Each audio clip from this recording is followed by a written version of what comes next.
좀 편히들 쉬셨습니까?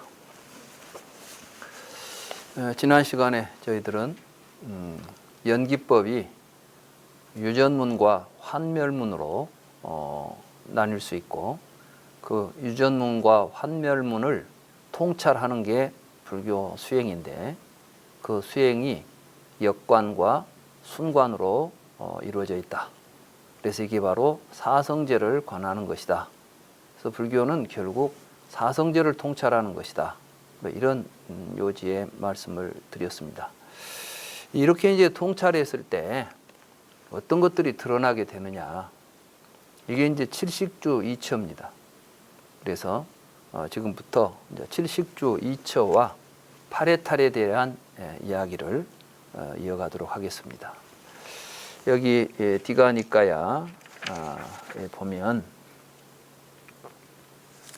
우선 이제 243쪽에 봅시다.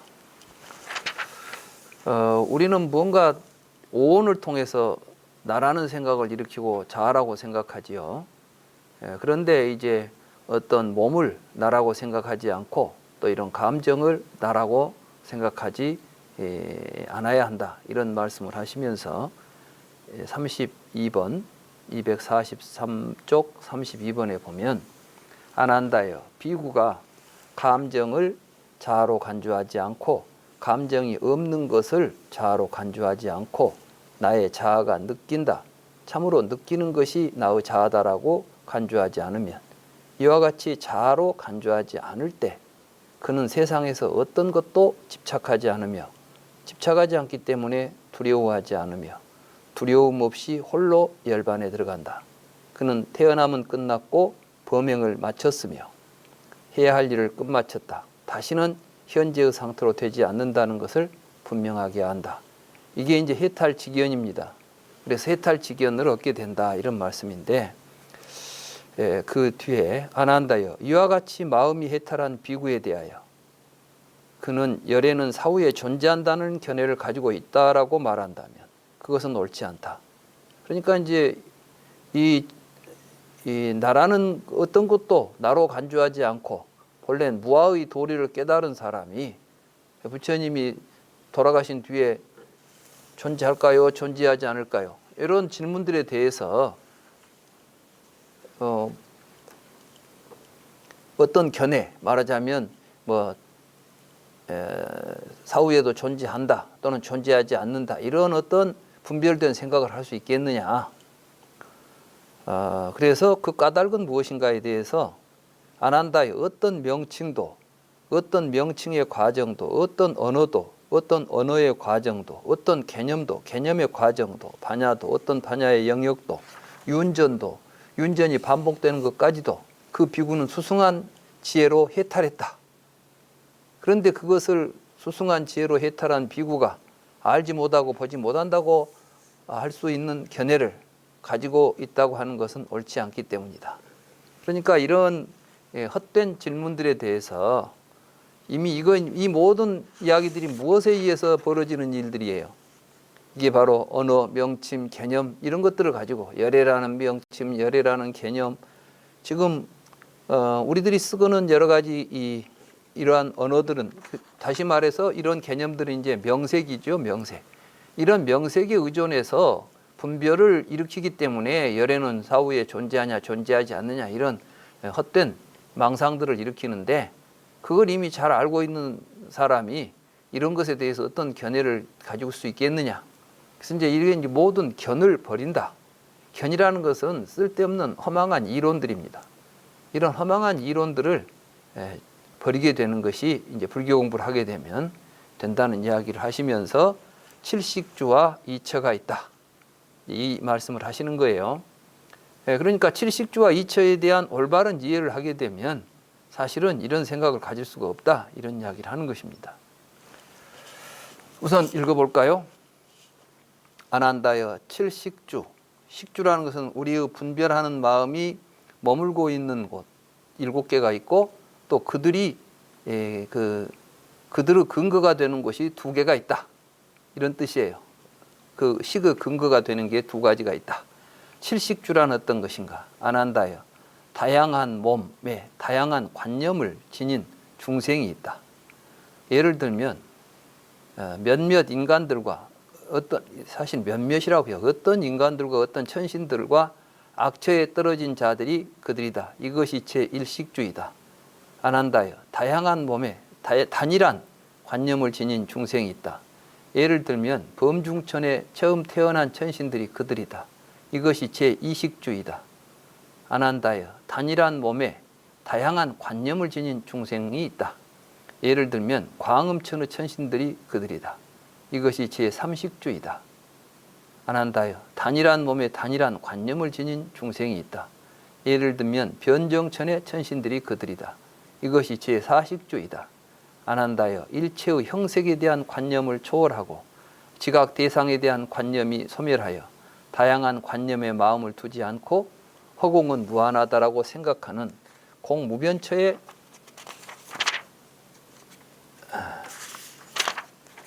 도달한 중생들이 있다. 이것이 제5식주이다. 안한다여 일체의 공무변처를 초월하여 식은 무한하다라고 생각하는 식무변처에 도달한 중생이 있다. 이것이 제6식주이다. 안한다여 일체의 식무변처를 초월하여 어떤 것도 존재하지 않는다라고 생각하는 무소유처에 도달한 중생이 있다. 이것이 제7식주이다. 무상천이 제1처이고 비유상, 비무상처가 제2처이다. 안한다여 그때 다양한 몸에 다양한 관념을 지닌 제1식주를 예를 들면 몇몇 인간들과 몇몇 천신들과 악처에 떨어진 자들을 분명하게 알고 그것의 집, 전 시간에 제가 집이라는 게 쌈우다이라고 그랬죠. 집을 분명하게 알고 그것의 소멸을 분명하게 알고 그것의 유혹을 분명하게 알고 그것의 재앙을 분명하게 알고 그것에서 벗어남을 분명하게 아는 사람이 그것을 즐기겠느냐? 그렇지 않습니다. 세존이시여. 안한다여 그때 제2식주, 3식주, 4식주, 5식주, 6식주, 7식주를 분명하게 알고 물론 경전에는 이게 다 하나씩 나옵니다. 2식주를 알고 또 뭐 그것을 즐기겠냐, 3식주를 알고 즐기겠냐 이게 계속 반복되는데 그걸 제가 생략해 가지고 이제 2, 3, 4, 5, 6, 7식주를 알고 소멸을 알고 유혹을 알고 재앙을 알고 벗어남을 분명하게 아는 사람이 그것을 즐기겠느냐? 그렇지 않습니다. 세존이시여. 안한다여 그때 무상천을 분명하게 알고 그것을 집을 알고 뭐 똑같은 내용들을 하는 거죠. 비유상 비무상처를 즐기고 즐기겠느냐? 그렇지 않습니다. 세존이시여. 안한다여 비구는 이들 칠식주와 이처의 집과 소멸과 유혹과 재앙과 벗어남을 알므로써 해탈한다. 그러니까 이제 불교에서 해탈은 바로 이 칠식주 이처를 알아가지고 칠식주 이처에서 벗어나는 것입니다. 이것을 지혜에 의한 해탈이라고 한다. 안한다여 이들 해탈은 8가지다. 8가지는 어떤 것들인가? 형색을 가지고 형색들을 본다. 이것이 첫째 해탈이다. 안에 형색에 대한 관념이 없이 밖의 형색들을 본다. 이것이 둘째 해탈이다. 청정한 상태라고 몰입한다. 이것이 셋째 해탈이다. 일체의 형색에 대한 관념을 초월하고 지각 대상에 대한 관념이 소멸하여 다양한 관념의 마음을 두지 않고 허공은 무한하다라고 생각하는 공무변처를 성취하여 살아간다. 이것이 넷째 해탈이다. 일체의 공무변처를 초월하여 식은 무한하다라고 생각하는 식무변처를 성취하여 살아간다. 이것이 다섯째 해탈이다. 일체의 식무변처를 초월하여 어떤 것도 존재하지 않는다라고 생각하는 무소유처를 성취하여 살아간다. 이것이 여섯째 해탈이다. 일체의 무소유처를 초월하여 비유상, 비무상처를 성취하여 살아간다. 이것이 일곱째 해탈이다. 일체의 비유상, 비무상처를 초월하여 관념으로 주각된 것에 멸진을 성취하여 살아간다. 이것이 여덟째 해탈이다. 안한다여 이들이 8가지 해탈이다. 안한다여 비구는 이 8해탈에 순관으로 들어가고 역관으로 들어가고 순관과 역관으로 들어가고 원하는 순서로 원하는 대로 원하는 데까지 들어가고 나오기 때문에 번뇌가 지멸하여 무루의 마음에 의한 해탈과 지혜에 의한 해탈을 이제 무루의 심해탈과 해탈이죠. 마음에 의한 해탈과 지혜에 의한 해탈을 지금 여기에서 스스로 수승한 지혜로 체험하고 성취하여 살아간다. 아난다여 이런 비구를 구분 해탈자라고 한다. 아난다여 이 구분 해탈보다 더 훌륭하고 더 뛰어난 구분 해탈은 없다. 이것이 세종께서 하신 말씀입니다. 그러니까 이제 이 연기법을 설하시고 나서 칠식주 이처를 설하시기 전에 이제 마음이 해탈한 심해탈한 비구라는 이야기가 나왔죠. 이건 뭐냐면은 이제 이런 나에게 내 마음이 일어나는 감정 이런 걸 나라고 생각하지 않고 감정에 휘둘리지 않고 있는 상태를 이제 심해탈이라고 그래요. 그런데 해탈은 어디로 가게 되냐면은 거기에서 이제 우리들이 관념적으로 만들어 놓은 이러한 3개의 실상을 정확하게 통찰해서 꿰뚫어 보고 해탈하는 걸 보고 해탈이라고 그럽니다. 그러니까 여기서 이제 심해탈과 해탈이 드러나죠.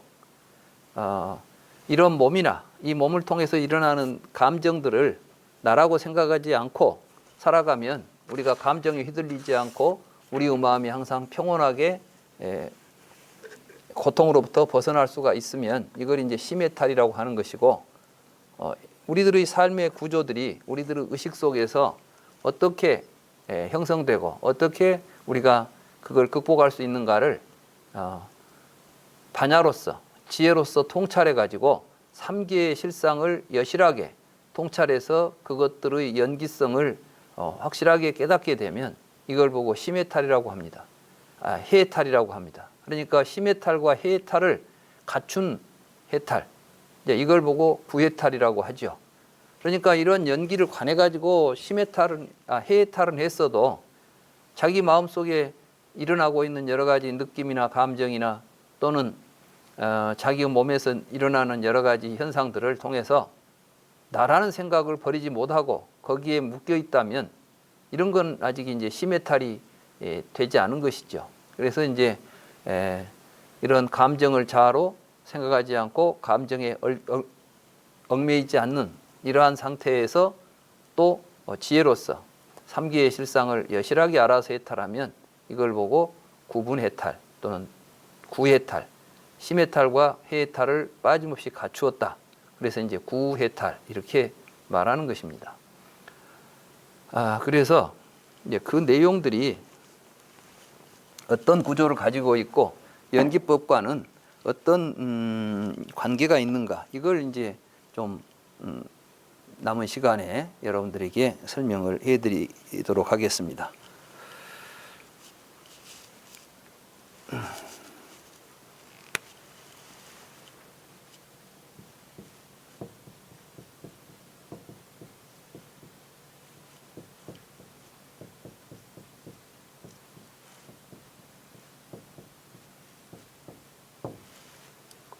이 칠식주 이천은 알고 보면 이제 3개입니다. 3개.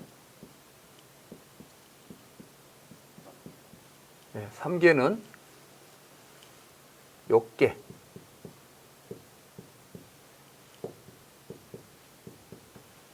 색계,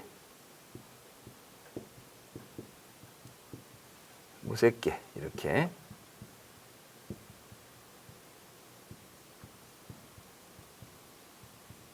세 개의 세계가 있죠. 색계에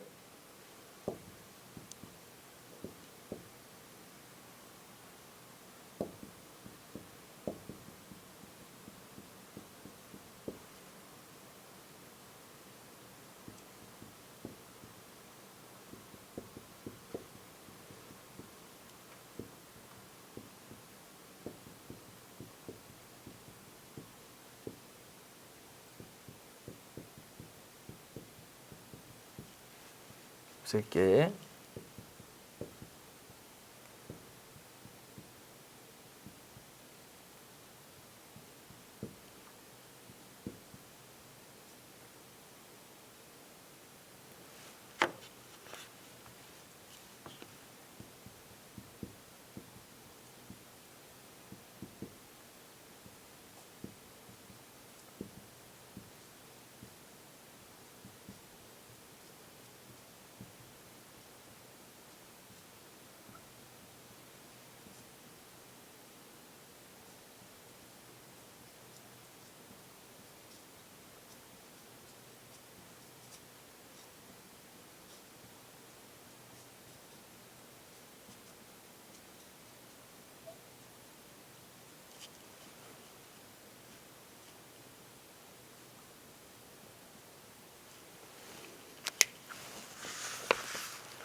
욕계, 색계, 무색계. 근데 색계가 초선천, 이선천, 삼선천, 사선천. 무색계에 공처천, 식처천, 무소유처천, 비상, 비비상처천. 근데 여기에 이제 사실은 좀 생략의 산이고 공무변처천, 식무변처천, 무소유처천 이렇게 이제 또 무변이라는 표현이 들어있는데 약해서 보통 이렇게 말합니다. 같은 이야기예요. 그러면 전부에서 이게 이제 9개가 있죠. 9개. 중생들은 사는 세계. 그래서 예로부터 이제 이걸 보고 구중생거. 이 3개를 다른 말로 말하면은 구.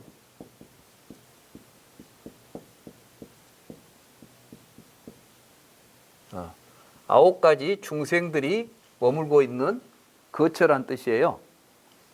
그러면 이 3개를 이제 이 3개가 불교에서 말하는 생사의 세계.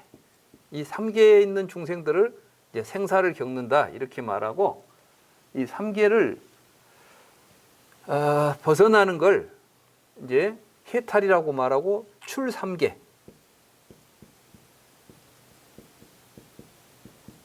3개를 벗어난 걸 보고 열반이라고 부르죠. 열반. 그래서 우리가 생사와 열반 이렇게 말할 때는 이 3개로 붙어서 3개를 벗어나는 거, 이런 이제 큰 틀에서 보면 이런 구조를 갖는 것이죠. 근데 이런 3개가 어떻게 있느냐? 이걸 이제 아비달마 불교에서 이걸 공관적인 구성으로 설명을 하게 돼요. 예를 들면 여기 수미산이라는 산이 있는데 사해가 있다. 사해. 이제 이게 남해.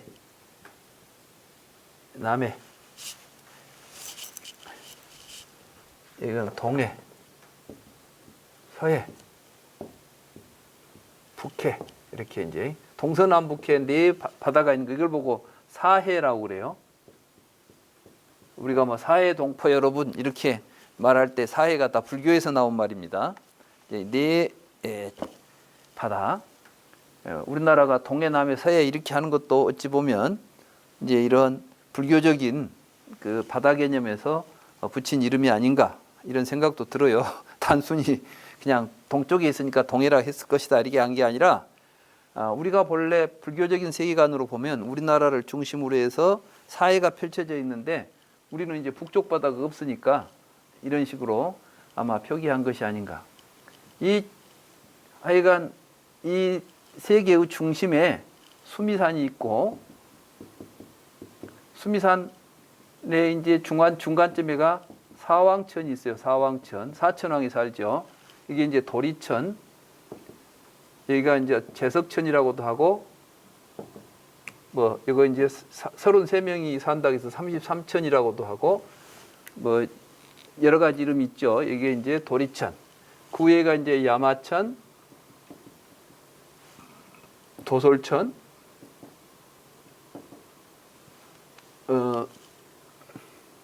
화락천, 자재천.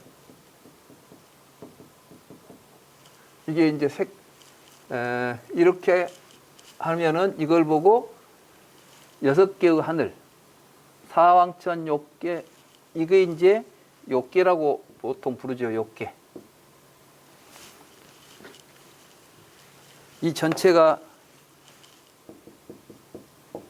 욕계고, 이러한 욕계에는 인간만 살고 있는 게 아니라 여기 이제 남선부죠. 남쪽에 우리가 살고 있는 게 이제 연부제, 우리가 살고 있는 땅이고, 뭐 북울단월, 뭐 동쪽에는 뭐 구로단인가 뭐가 있고, 뭐 서쪽에는 뭐가 있다 이렇게 해서 이제 이 동서남북에 사람들이 살고 있는 대륙이 있는데 우리는 지금 남쪽에 살고 있다. 이런 이제 세계관을 갖게 돼요. 그래서 절에 가면 이제 사천왕문 있고 보제로 있고 법당 있고 수미단 있어요. 수미단. 왜냐하면은 여기를 보고 사왕천하고 도리천까지를 지거천. 이후에는 이제 공거천. 여기는 땅이 여기까지 솟아 있으니까 높이는 계속해서 곱절로 올라가요. 여기까지가 84,000, 여기가 42,000, 야마천까지는 또 84,000을 곱하니까 밑에서부터 보면 168,000. 이제 야마천에서 솔천은 여기까지가 또 168,000을 더하면 뭐 32,000 이렇게 이제 계속 올라가는 거야. 그래서 여기까지를 역계천이다. 그래서 역계의 하늘이 6개가 있죠. 하나, 둘, 셋, 넷, 다섯, 여섯. 이걸 보고 욕천이다. 제가 지금 이거 하는 거 별로 중요하지 않습니다. 근데 이제 아비달마 불교에서 이제 불교의 우주관을 이렇게 공간적으로 배치해 놓고 여기를 중생들이 윤회한다고 지금 설명하려고 하는 거예요. 이 3계를. 그런데 이 3계를 벗어나서 이 모든 하늘에 곱절 높이 올라가면 초선천이 나오는데 이걸 보고 이제 범천, 인도에서 말하는 브라만천을 초선천 정도로 배치를 합니다. 물론 이 경에서도 이제 범중천이라는 말이 나와요. 범천은 우리가 사는 곳이라는 뜻이에요. 그래가지고 2선천, 3선천, 4선천을 각각 이제 하늘 세계로, 물론 이 경에서도 그런 이야기가 출연합니다만은, 그래서 이제 이 경이 이런 천상의 이름들이 과연 부처님이 붙여놓은 이름인지 아니면 뒤에 이제 아비달마 불교에서 이런 천상의 세계를 이 경전 속에 다시 끌어 넣어서 이러한 이제 이야기를 지금 진행하고 있는지는 잘 모르겠어요.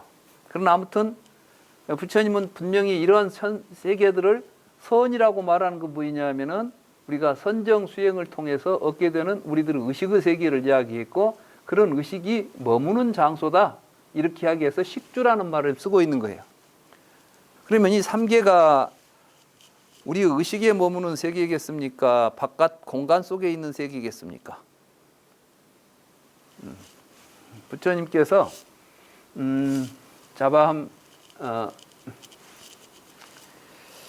쌍유타 니까야에 보면 걸어서 이 세계의 끝에 도달할 수 있습니까? 이렇게 물으니까 걸어가서는 세계의 끝에 도달할 수가 없다. 그러면 그렇게 말씀하시고 부처님께서는 나는 생각이 있고 의식이 있는 살아있는 한길, 몸속에 있는 세계를 이야기한다. 그러니까 부처님께서 말씀하신 중생들의 세계는 우리 몸 바깥에 벌어져 있는 공간적 세계가 아니라 우리의 몸 안에서 벌어지고 있는 마음의 세계, 그걸 이제 지금 욕계, 색계, 무색계 이런 이야기를 하고 있기 때문에 그 마음의 세계가 있기 때문에 우리가 수행을 통해서 마음의 세계, 마음을 통찰함으로 해서 우리 안에 이러한 세계의 구조가 있다는 것을 확인하는 것입니다.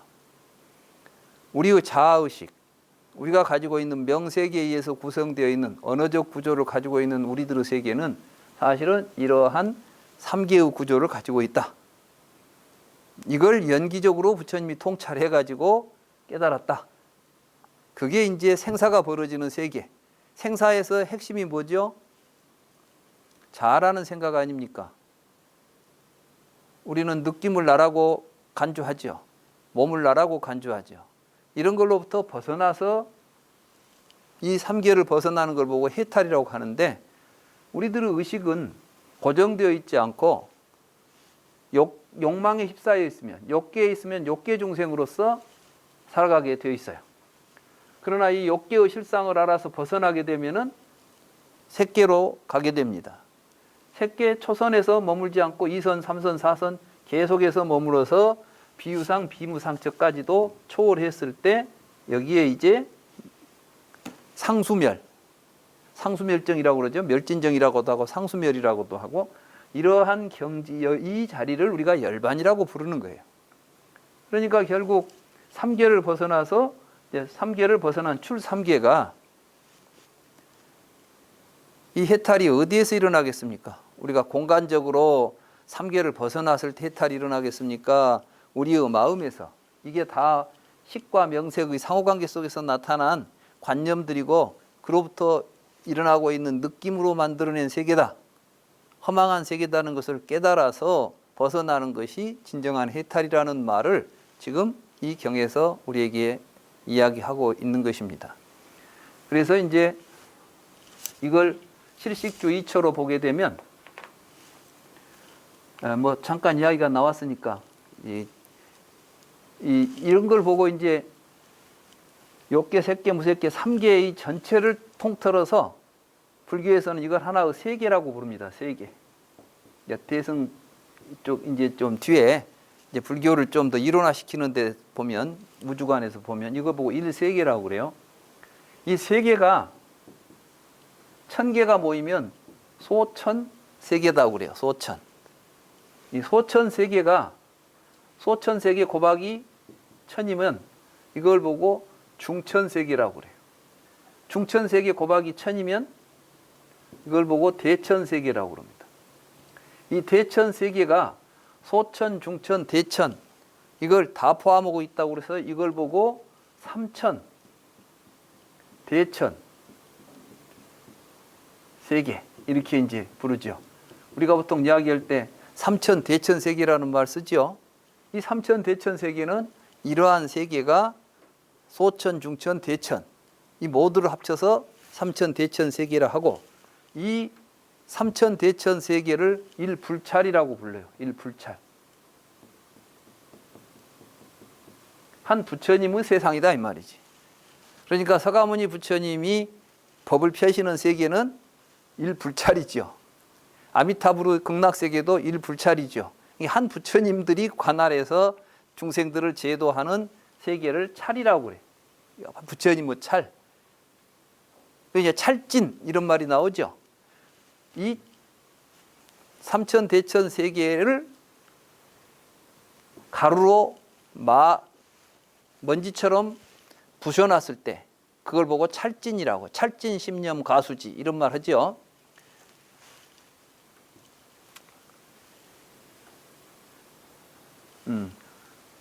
이러한 삼천 대천 세계를 먼지로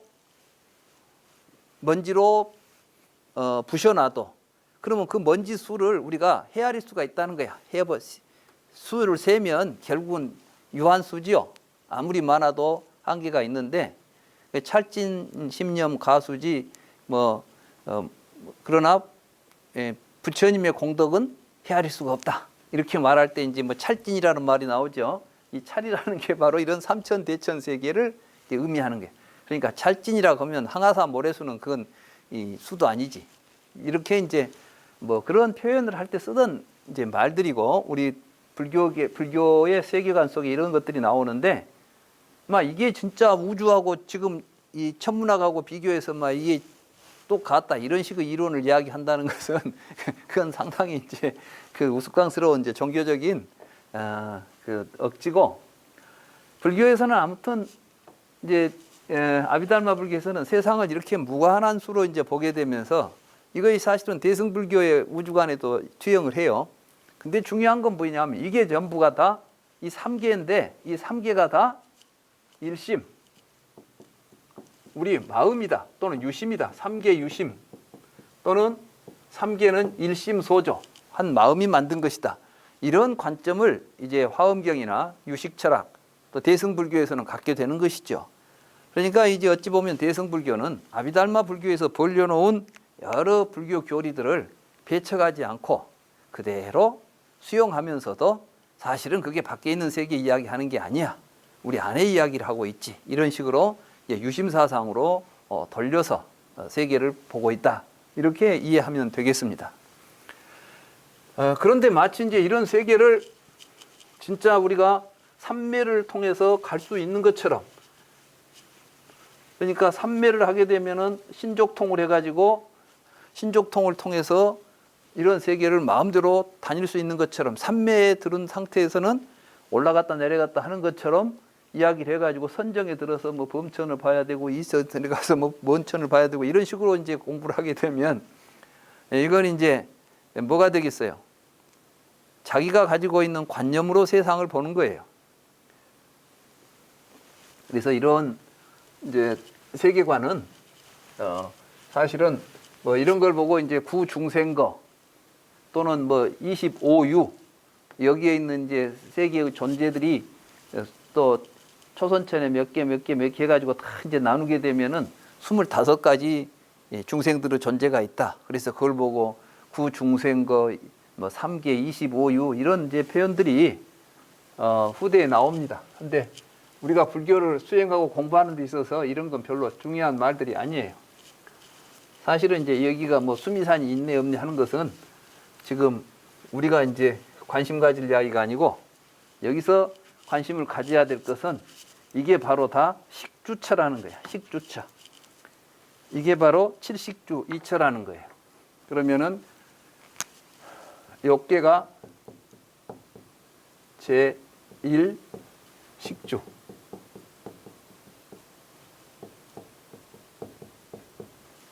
초선천이 제2식주, 삼선천이 제3식주, 사선천이 제4식주, 제4선천이 제1처예요. 이게 이제 공처가 제5식주, 식처가 제6식주, 제7식주, 비유상 비무상처가 제2처.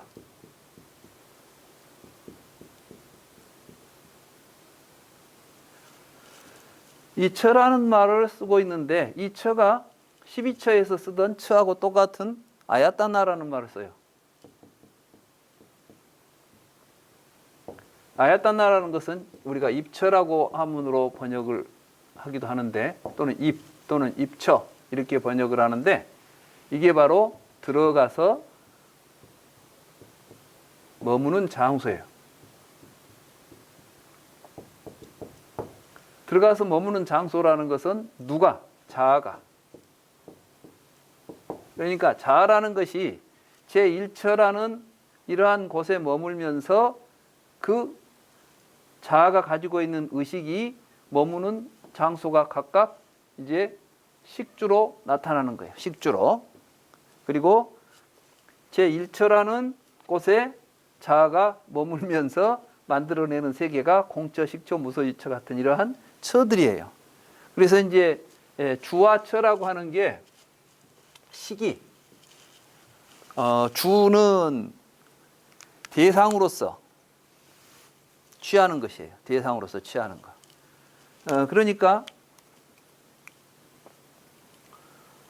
이 칠식주 이처라는 것은 우리들의 의식은 첫째 이제 이 욕계 의식은 어떻게 되어 있냐면 욕계 의식은 바깥 대상 세계를 통해서 욕망이 일어나죠. 욕탐이 일어난다는 것은 안으로 이제 눈으로 색을 보면 이 색에 대한 이제 욕탐을 일으키게 돼요. 그리고 오욕락을 일으키죠. 욕망을. 그래야 이제 까마라고 그래요. 까마 그것을. 그래서 욕계는 이제 까마다투라고 그러죠. 그런 이런 욕망들에 의해서 된 세계예요. 근데 아비달마에서는 이걸 보고 이제 음욕이다, 색욕이다. 그래가지고 여기서는 이제 중생들이 섹스에 의해서 뭐 하니까 이게 이제 욕계다 이런 식으로 이야기하는데 사실은 그거하고 상관이 없어요. 여기서 이제 색계라는 말의 욕계라는 말의 의미는 뭐냐면은 이 욕이라는 것은 지각을 통해서 형성되는 우리들의 감각적 욕망에 집착해가지고 우리 의식이 항상 거기에 관심을 가지고 거기에 머물러 있는 거야. 자, 여러분들이 세상을 보면 눈으로 보면 눈에 보이는 것들을 향해서 우리들 의식이 움직이죠. 귀에 들리는 것들에 의해서 움직이죠. 그 가운데 이제 자기가 원하는 것을 취해가지고 존재로 만들잖아요. 그러면 욕계에서는 어떤 것들이 있냐? 욕계에 있는 존재를 욕유라고 부르는 거예요. 욕유.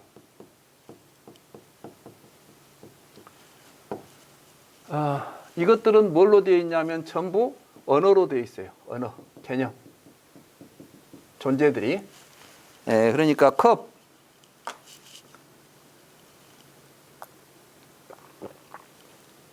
이게 컵은 내가 눈으로 보니까 이런 형태를 가지고 있는데 여기에 물을 부어서 마셔보니까 손바닥으로 떠먹는 것보다 훨씬 편리하고 좋아요. 그래서 우리들에게 어떠한 욕망을 충족시켜 주지요. 그러면 그때 컵이라는 이름이 존재가 세상에 나오는 거죠. 우리가 지난번에 요구르트하고 우유로 요구르트를 만들다가 덜 된 요구르트를 먹어보니까 말하자면 이제 혀로 맛을 보니까 맛이 좋았다. 그래서 내가 그것에 대해서 욕탐이 일어났다. 그러면 그걸 이제 우유라는 이름을 붙여가지고 개념 명색을 만들어내죠. 그리고 거기에 집착하 머물지요. 이런 것들을 보고 식주라고 그래요. 그래서 첫 번째 식이 제일 먼저 제1처에 있으면서 제일 먼저 머무는 장소가 우리들은 욕망에 의해서 머물고 있어요. 이러한 욕망들에 의해서 이루어진 세계를 욕계라고 부른다. 욕계에는 약간의 인간과 천상들이 거기에 있다. 이런 이야기들을 이제 하는 것은 아까 욕계 1000가지를 이제 포함해서 욕계라고 보고 여기에 그런 표현들을 하고 있는 것입니다.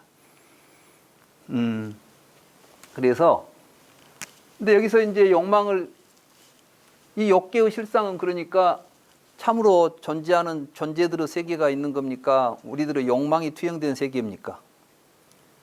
그렇기 때문에 거기서는 내가 있는 것처럼 생각하고 밖으로 그런 것들을 집착하고 소유하려고 하고 거기에 의해서 우리들의 마음이 이제 항상 고락심이 일어나죠. 나에게 내 눈에 보기 좋은 것, 내 귀에 듣기 좋은 것, 맛있는 것 이런 것들을 이제 충족시키면 행복감을 느끼고 그게 이제 결핍하면 고통을 느끼고 이런 고락 속에서 이 모든 건 우리들의 욕망에 의해서 존재화된 것들이다. 이런 실상을 알고 버리고 떠나게 된다.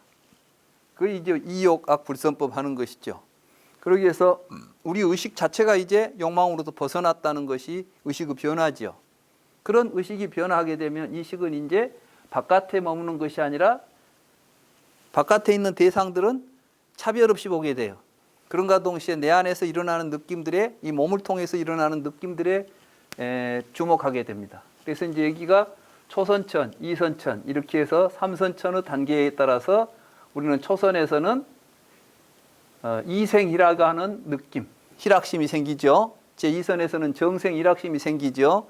3선에서는 이제 사심을 얻게 되죠. 평정한 마음을 얻게 되고 거기서 느끼는 즐거움을 누리게 되고 제4선천에 가게 되면은 이 모든 것들을 포기하고 버리고 어떤 생각으로부터 없어진다. 여기서 이제 이 경에서는 이걸 보고 무상천이라는 말을 쓰고 있어요.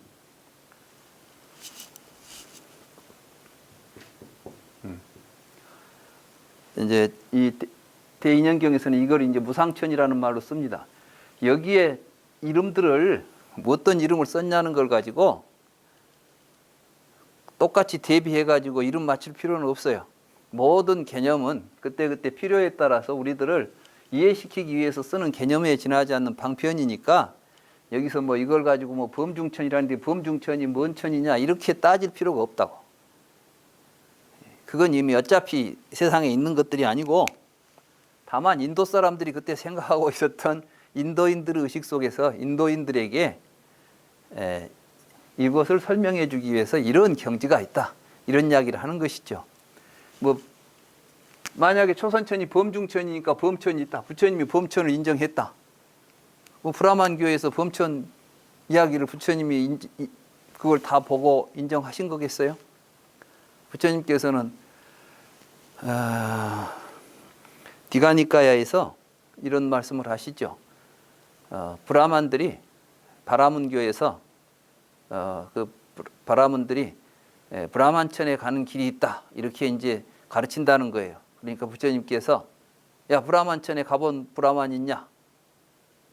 바라문이 한 사람이라도 브라만천에 가본 사람이 있냐? 아무도 없습니다. 아무도 없는데 거기를 가는 길이 있다고 한 사람은 누구냐? 그럼 브라만천 어떻게 갑니까? 브라만천에 가는 길이 있다. 부처님이 그래요. 어떻게 갑니까? 자비이사의 마음을 가지면 그게 브라만천으로 가는 길이다. 부처님께서는 항상 천상을 이야기할 때 우리의 마음을 이야기하고 있는 것이지 밖에 있는 세상을 이야기하지 않습니다. 여러분이 천상을 살고 싶으면 천상의 마음을 가지면 된다는 것이죠. 그러니까 윤회가 있다면 어디서 윤회가 일어납니까? 바깥 세상을 돌아다니겠습니까? 지 마음이 변화해서 윤회가 일어나겠습니까?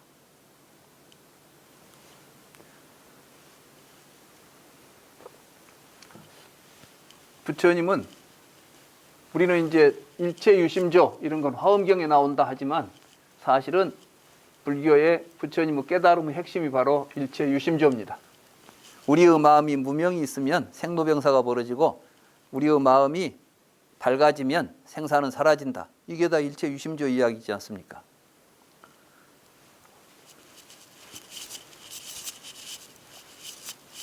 이때 이제 해탈이 이야기되죠. 그래서 이제 욕계에서 초선천으로 가는 것. 말하자면 이제 우리가 욕계 생활을 하다가 부처님 말씀을 듣고 욕망은 헛되고 허망한 것이다. 이걸 집착하고 여기에서 행복을 추구하려고 하면 우리는 더욱 고통스러워진다. 이걸 깨닫고 욕망을 버리고 우리의 의식이 욕망으로부터 벗어난 상태가 되면 그때 우리 의식은 이제 바깥에 있는 대상을 향해서 머물지 않고 안으로 들어오게 되죠. 이걸 보고 이제 삼매라고 그래요. 삼매. 그러니까 삼매라는 것이 일시적으로 턱 앉아가지고 마음을 모으고 있다고 해서 삼매가 되는 게 아니고 불교의 삼매는 계행을 지키고 모든 악행으로부터 우리의 삶이 멀어졌을 때 자연스럽게 우리의 마음이 바깥에 있는 것들을 추종하지 않고 안에 있는 자기의 내면을 성찰할 수 있는 단계가 되면 이걸 보고 초선이다 이렇게 말하는 것입니다. 그때 우리의 마음이 편안해지고 행복해지는 것을 보고 이생희락이다. 참선하고 있으면서도 나가서 뭐 돈 벌 생각하고 뭐 밖에서 남들이 좋은 건 누리면 그거 나도 갖고 싶고 이런 생각 가지고 앉아 있으면 그건 수행 하나만 하죠. 수행하고 있는 것이 아니죠.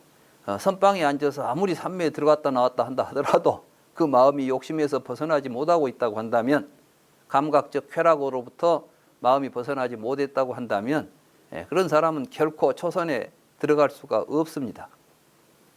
그러니까 뭐 고급 어떤 명품들 갖고 싶어 하고 뭐 이런 걸로 이제 자기를 꾸미고 싶어 하는 사람이 오히려 이제 선정을 통해서 얻은 어떤 자기 어떤 수행까지도 자기 어떤 장식물로 생각하려고 하는 수행들은 결코 바른 수행이 될 수 없습니다. 결국 수행은 끝없이 버리는 것이죠. 그래서 이제 욕망을 버리고 그럴 때 저절로 나타나는 것입니다. 이게 이제 초선이에요. 이게 초선에 가게 되면 모든 이욕이 돼서 모든 욕망으로 벗어나기 때문에 마음이 한없이 욕망으로부터 벗어났다. 이걸 보고 이제 해탈. 이 해탈을 초해탈, 첫 번째 해탈이라고 그러죠. 정생희락, 두 번째 해탈, 세 번째 해탈. 이런 것들을 이제 다 해탈이라고 그래요. 이렇게 올라가는 단계. 그 단계에 들어갔을 때 의식의 상태가 어떻게 변화하는가를 이 경에서는 잘 설명하고 있기 때문에 좀 이따 이제 그 이야기를 다시 하기로 하고, 이렇게 해서 제1처에 오게 되면은 여기로부터 모든 색처상이 사라지기 때문에 이제 여기서는 무상천이라 이렇게 이제 말하죠. 이때는 색계의 모든 상이 사라져서 이제 일체라 공이다고 하는 공처에 들어가고 식처에 들어가고 무소유처에 들어가게 돼서 비유상 비무상처에서 다시 이 모든 것들이 유의다. 우리가 조작해 놓은 언어요 개념이요 관념일 뿐이지 실체성이 없다. 이런 것들을 명확하게 통찰해 가지고 얻게 되는 게 상수멸이다. 쉽게 말하면 여기가 상이라면 여기는 색계는 수에 대한 이야기라면 무색계는 상에 대한 이야기예요. 상. 이 구조는 철학적으로 굉장히 중요합니다.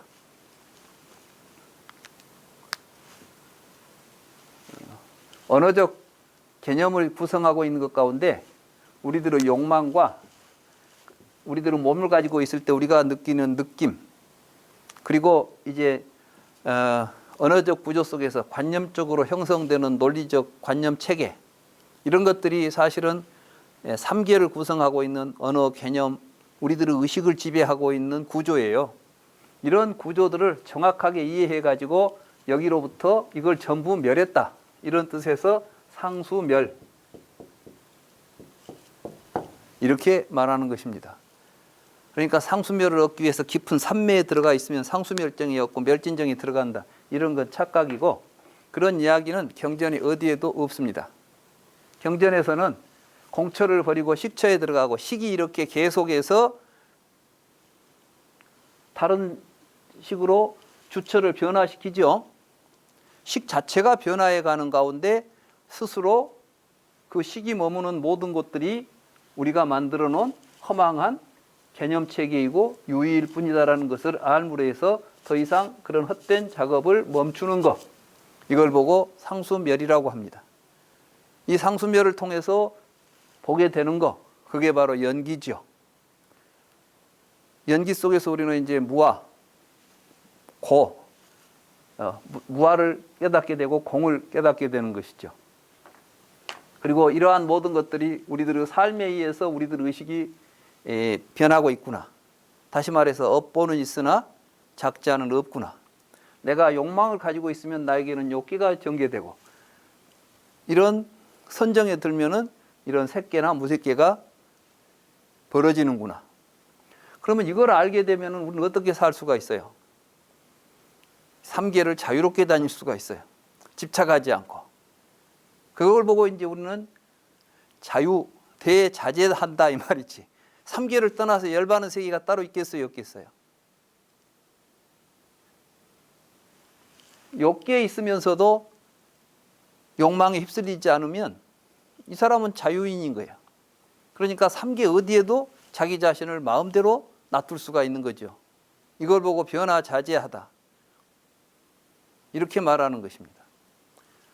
불교를 공부한 사람들이, 진정으로 이제 공부를 잘한 사람들은 욕계, 색계, 무색계를 어디든지 마음대로 다니면서 그 중생들을 만나면 욕계 중생들에게는 욕계 중생들하고 같이 어울리면서 욕계 중생들을 제도하고, 색계는 색계 중생 제도하고, 이런 걸 이제 동사섭이라고 하는 것이죠. 이게 무예라고 하는 것이고 걸림이 없는 것이고, 그러니까 삼계와 곧 생사와 열반이 둘이 아니다, 머물지 않는다, 그래서 무주라고 하는 것이고, 중생들은 어디 자기 하나 세계 있으면 거기에 머물러 가지고 그거에 자기 세계라고 믿고 사는 거예요. 사실 우리가 똑같은 세계에 살고 있는 것 같아도 욕계에 있는 사람, 색계에 있는 사람 다 다릅니다. 이걸 깨달아서 살아가자, 이게 이제 불교죠.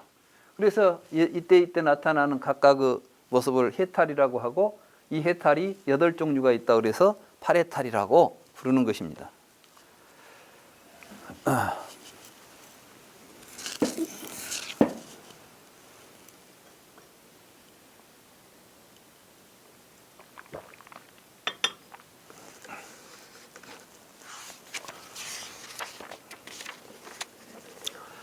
여기 이제 칠식주의처를 이야기하면서 다양한 몸에 다양한 관념을 지닌 중생이 있다. 예를 들면 몇몇 인간들과 천신들과 악처에 떨어진 자들이 그들이다. 이게 이제 아까 제 일식주의에 이야기했던 욕계를 이야기하는 것입니다. 그러면 여기서 다양한 몸과 다양한 관념을 지닌 중생이 있다. 이건 이제 다른 말로 표현하면 서로 다른 몸을 가지고 서로 다른 생각을 하며 살아가는 중생들이 있다는 거예요. 지금 우리 인간계를 한번 봅시다. 여러분들은 상대방을 뭘로 구분합니까? 얼굴 모양 가지고 구분하죠? 우리는 전부 사실은 우리들의 자아의식은 이런 이 몸의 용모를 가지고 자기라고 생각해요. 그러니까 몸이 각각 다른 거야. 그 다음에 이 다양한 몸을 가지고 다양한 생각을 가지고 있어요. 여러분들은 밖에 있는 대상을 보고도 각기 다른 생각을 가져. 여러분들은 여기에 대해서 다 똑같은 생각 같습니까? 지 욕망에 따라서 각기 다르게 보죠. 그래서 생각이 다른 거예요. 그러니까 우리는 안이비설신이라고 하는 이 몸을 구성하고 있는 여러 가지 지각적 구조를 가지고 다른 형태를 통해서 사람들을 서로 다르다고 구별을 하고, 또 자기의 욕망에 따라서 각기 다른 생각을 가지고 세상을 보면서 삽니다. 그러니까 이 욕계 중생들은 생각도 다르고 몸도 다르고 각기 다른 생각이야. 개는 개대로 또 달라. 사람은 개하고 또 다르지요. 사람 같은 사람도 또 달라요. 이렇게 해서 모든 차별된 의식을 가지고 살아요. 이게 가장 복잡한 세상이죠. 가장 분별이 말하자면 심화되어 있는 이러한 세계가 욕계입니다. 서로 다른 몸을 가지고 다른 생각한다는 것은 각기 서로 다른 모습을 자아라고 생각하면서 각기 다른 생각을 가지고 세상을 본다. 이런 이야기가 되겠습니다. 그런데 우리가 욕망을 배제하고 보면 밖에 있는 대상들이 내가 욕망을 배제해 버리면은 차별이 있겠습니까? 없겠습니까?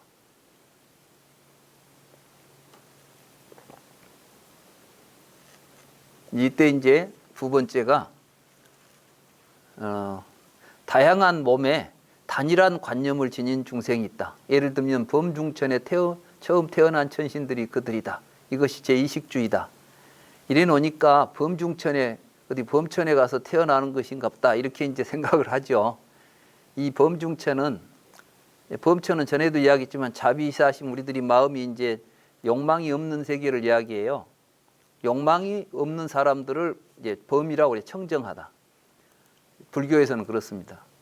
그러니까 이제 바깥 대상에 대해서 서로 다른 생각을 하지 않고 욕망이 배제됐기 때문에 그러나 아직도 서로 다른 몸을 가지고 있는 것을 분별해 가지고 너다나다 신체적 분별은 일어나고 있다. 이런 이야기를 하는 거예요. 이게 이제 제2식주다.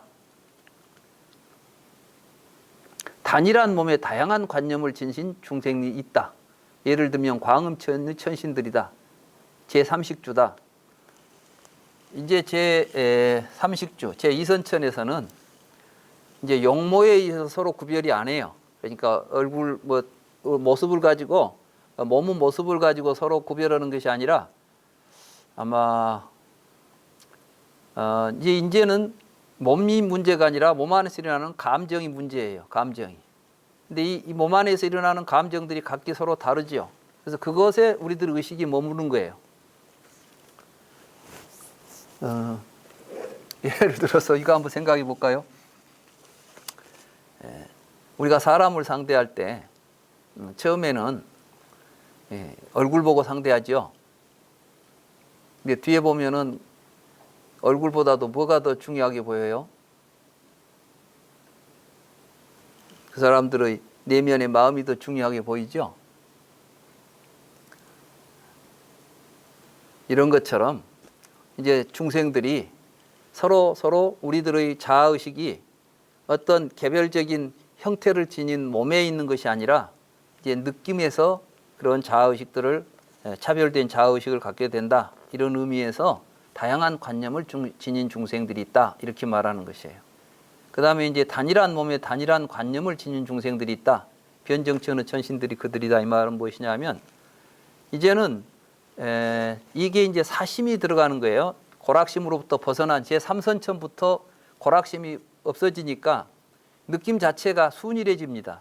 그래서 모든 사람들이 다 똑같은 느낌으로 오는 거예요. 그래서 이제 여기에 이런 인간관계가 되면 모든 사람들이 용모의 차별도 없고 서로 정서적인 차별도 없어서 서로 같이 화합될 수 있는 그런 이제 사람들이 되는 것이죠. 이런 우리들의 의식의 단계들이 이렇게 변하는 것이지. 진짜 이런 천에 가면은 몸이 똑같은 몸으로 변해버리겠어요? 우리의 의식이 거기에 분별하지 않으면은 차별성이 사라지는 것입니다. 여러분들이 어디 산에 가서 원숭이들을 보면 원숭이들의 모습이 각기 달리 보이던가요? 다 비슷하게 보이던가요? 그럼 원숭이들이 볼 때는 자기들이 다 똑같이 보겠어요? 지그들은 다 각기 누가 누군지 다 분별해서 볼 수 있겠어요? 우리들의 의식이 분별 안 하면은 분별이 안 일어나는 거예요.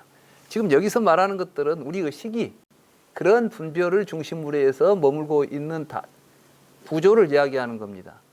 자, 우리가 세상을 살아가는데 용모의 차별도 두지 않고 사람이 뭐 어떻게 생겼든 피부색이 어떻게 됐든 생긴 것이 뭐 잘생겼든 못생겼든 사실 잘생기고 못생기는 것도 우리가 만들어낸 기준이 있어가지고 하는 거죠. 잘생긴 게 뭐가 잘생긴 거고 뭐가 못생긴 거예요.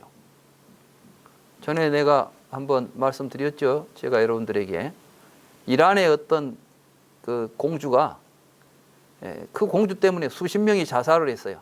그 공주하고 같이 결혼하고 싶은데 결혼할 수가 없으니까 좌절을 느끼고 죽었대요. 근데 사진이 있더라고.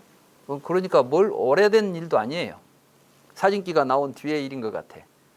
근데 그 공주님 제가 사진을 보고 깜짝 놀랐어요. 요즘 기준으로 말한다면 도저히 이 미녀라고 할 수가 없어요. 미녀도 아니야 이건. 심지어는 수염이 났어요. 여자인데 얘가 거무튀튀 하더라고. 뭐 길게 수염 남자처럼 나진 않았는데 보통 여자보다 훨씬 더 이 수염 있는 데가 이제 더 짙고 거기다 몸은 또 굉장히 뚱뚱해요. 그래가지고 오늘의 기준으로 보면 이건 도저히 미인이라니 이건 일반 보통 이 수준도 아닌 추녀에 속하는 사람인데 그 당시 사람들은 그런 사람을 최고의 미녀라고 생각하고 그 사람하고 같이 못 살아서 죽고 이런 일이 벌어졌다는 거야. 그런데 이제 이런 것을 우리가 알게 되고 우리의 마음이 그런 것에 의해서 차별심이 없어진다면 만약에 이렇게 제3식주나 제4식주 같은 세계를 우리가 이루어 산다고 생각해 봅시다. 그런다면 사람들을 용모로 차별하겠습니까? 요즘 우리들은 용모로 차별이 굉장히 심하죠. 그러니까 용모에 엄청난 신경을 쓰지 않습니까? 또는 서로 우리들의 정서들이 서로 다르지 않습니까? 서로 다르기 때문에 서로 우리 사람 만나가지고 서로 이 정서적으로 안 맞는 사람하고는 얼굴 못생긴 사람하고는 내 마음이 안 드는 용모를 가진 사람하고는 같이 지낼 수 있지만 정서적으로 안 맞은 사람하고는 또 같이 지낼 수가 없잖아요. 그런데 이제 우리들이 마음이 순화되면 외적인 용모뿐만 아니라 내적인 정서적인 측면까지도 순일하게 같아지는 세상이 있다. 그러니까 이제 우리 불교 수행을 해가지고 나는 뭐 먼 선천에 있다 이렇게 말하려면 이 정도 경지가 돼야 돼요.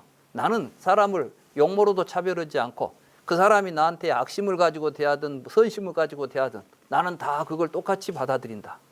그래서 부처님께서 이제 수행을 할 때 땅처럼 수행하라. 땅은 너희들이 침을 뱉든 금을 묻든 땅이 좋아하고 싫어하지 않죠. 항상 똑같은 마음이잖아요. 그래서 이제 우리가 감정에 휘둘리지 않으면 사실은 용모에도 감정에도 휘둘리지 않는 항상 같은 일상, 일신, 이런 이야기를 하는 겁니다. 이걸 가지고 이제 이걸 이해를 못하면 이걸 이제 뭐 천신들은 그런 천신들도 있다더라 무슨 의미인지도 모르고 우리들이 이해하게 되죠.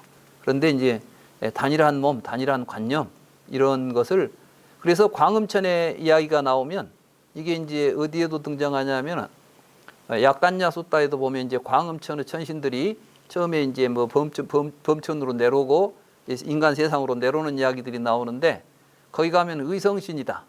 자기 생각대로 몸을 만들어가요. 그래가지고 거기에는 차별이 없어. 하늘을 날아다녀. 모든 사람들이 다 평등해. 그런데 내려와가지고 음식을 맛보면서 그때부터 이제 분별심이 일어나고 너는 잘생겼다 못생겼다 이런 이야기부터 이제 나온다고 그랬죠. 그 과정하고 이제 빗대 보면 부처님께서는 약간야 숫다, 이 말하자면 태초경에서도 우리 인간 세계가 벌어지는 게 인간의 마음이 오염되면서 인간의 세계가 등장하고 오늘과 같은 세계가 인간의 탐욕심, 게으름 이런 것들이 만들어낸 연기한 세계다 이런 이야기를 하고 있지 않습니까? 그와 이제 빗대어서 보면 여기에도 똑같은 의미로 이제 삼식주, 사식주 이런 이야기를 하는 거예요. 그리고 이제 일체의 형색에 대한 관념을 초월해 가지고 아예 이제 이 눈앞에 보이는 모든 지각 대상들을 평등하게 봐버리는 거예요. 이거 이제 차별적으로 보지 않고. 그래서 일체를 허공처럼 봐버리면은 이걸 보고 이제 공처라고 그래요. 그러나 이 허공이라는 것도 알고 보면 우리들의 의식에 바탕을 두고 일어나기 때문에 허공이 실체가 아니라 바로 이 모든 게 우리들 의식 안에 있구나라고 보게 되면 일체 식무변처가 되는 것이고, 식이라는 것도 대상이 없으면 있을 수가 없는데 오직 식만 있을 수는 없죠. 그래서 이제 아무것도 없겠구나. 이제 여기 때부터는 관념적 구조예요. 그래서 이것은 철학적으로 보면 이제 논리학이나 이런 그 개념 이런 것들을 이제 우리가 연구하다 보면 우리는 항상 있다, 없다라고 하는 모순적 구조를 가지고 이 세상을 보고 있습니다. 그래서 이 세상은 있지도 않고 없지도 않은, 있음과 없음은 모순적 구조가 통합된 구조로서 뭔가 이 세상을 이제 설명할 수가 있겠다고 본다면 이게 비유상 비무상처죠. 그래서 이제 알라라까라마 같은 라마푸타 같은 비유상 비무상처를 주장한 깨달았다고 하는 사람의 이야기가 모든 것의 근본은 면도날처럼 보이지 않지만 존재하는 것이 있다. 있는 것도 아니고 없는 것도 아니다. 여기로부터 있는 것과 없는 것이 나타난다라는 생각을 하게 되고, 그것이 모든 것의 본질이고 우리 자신의 가장 근본적인 우리 자신이다. 그래서 이제 우파니샤드에 보면 브라만, 아트만, 자아의식들이죠.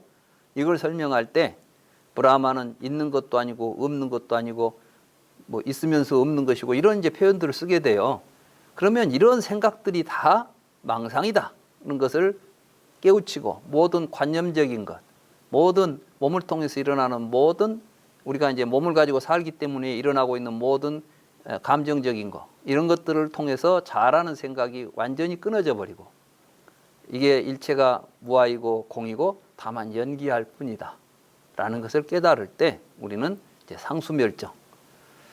그래서 이제 이런 것들을 깨닫게 되는 과정을 사념처 수행과 연기관 이런 것들과 이제 같이 맞물려서 종합적으로 공부를 해가는 게 불교의 선정 수행 또는 수행이라고 말할 수가 있는 것입니다.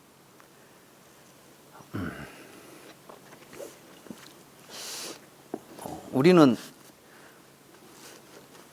뭘 너무 쉽게, 특히 이제 종교적인 문제들이 어렵고 복잡하면 힘들죠.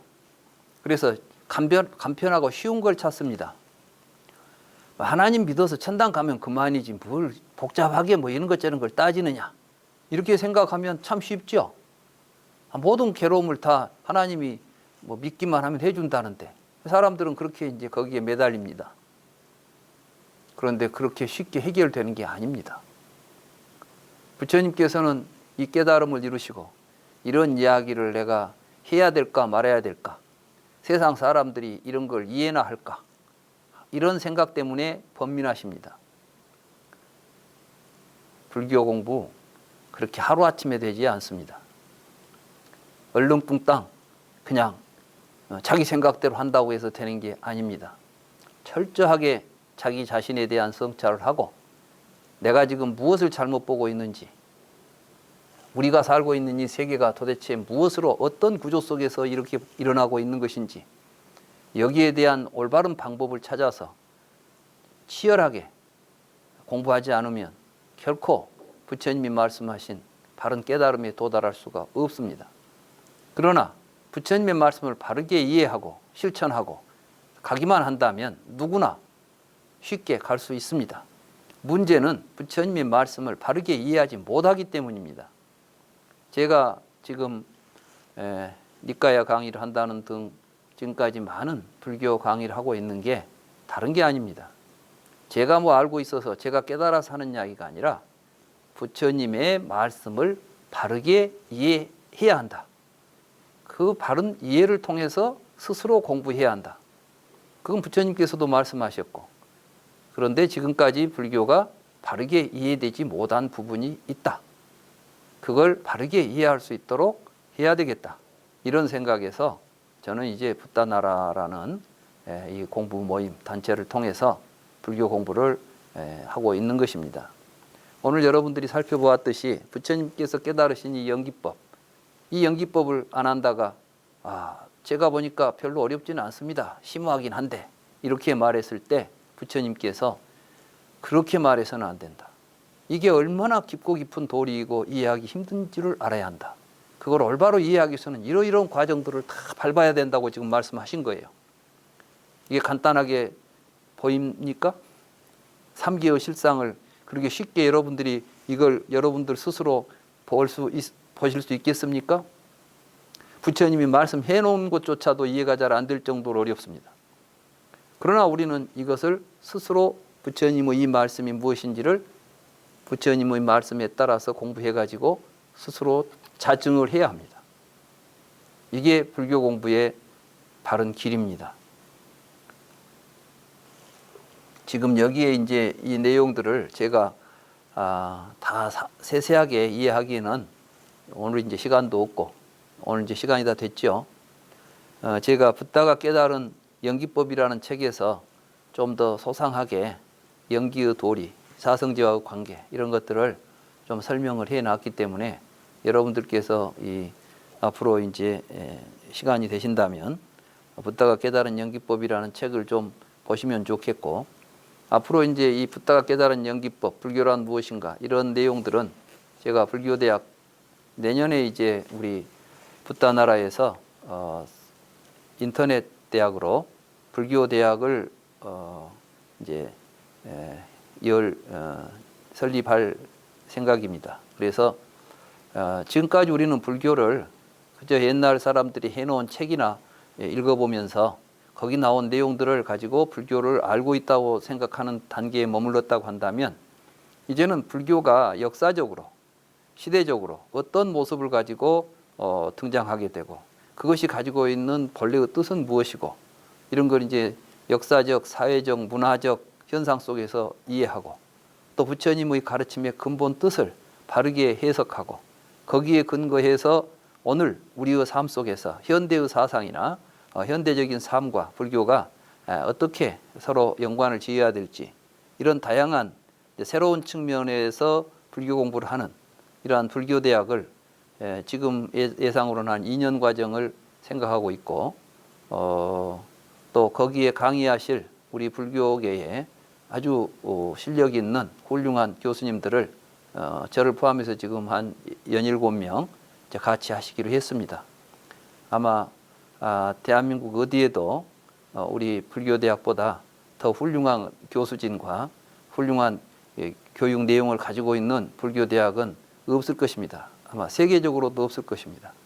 가장 좋은 훌륭한 불교 교육을 할 수 있는 교육장을 만들었습니다. 이 공간에서 저도 여러분들에게 초기 불교, 부처님이 깨달은 연기법, 또 불교의 근본적인 어떤 의미들 이런 것들을 강의할 예정입니다. 이런 시간에 오늘 제가 강의한 내용 가운데 좀 부족한 점이 있다면 불교대학 강의를 통해서 여러분들에게 더 자세하게 소개할 수 있는 시간이 있을 것으로 생각하고 오늘 강의는 여기서 마치도록 하겠습니다.